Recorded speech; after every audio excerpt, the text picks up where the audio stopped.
Глава Ингушетии принял участие в общероссийском дне приема граждан, приуроченном к этой дате. Для оперативного решения вопросов к участию в мероприятии были приглашены руководители профильных ведомств и главы муниципальных образований. За помощью в решении личных вопросов и реализации своих идей и проектов к руководителю региона обратились порядка 30 человек.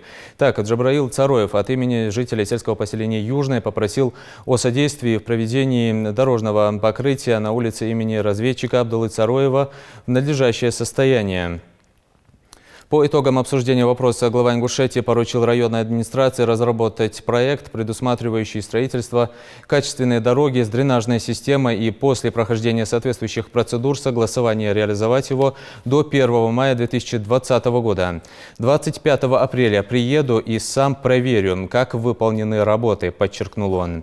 В перечень обращений к главе республики также вошли вопросы оказания помощи в трудоустройстве, выезде на иногороднее лечение, восстановлении утраченного жилья и многое другое. Обращение каждого заявителя Махмуд Али Калиматов изучил детально. По итогам общения с гражданами, которое длилось около 5 часов, главой Ингушетии были даны соответствующие поручения подчиненным, определены сроки исполнения принятых решений.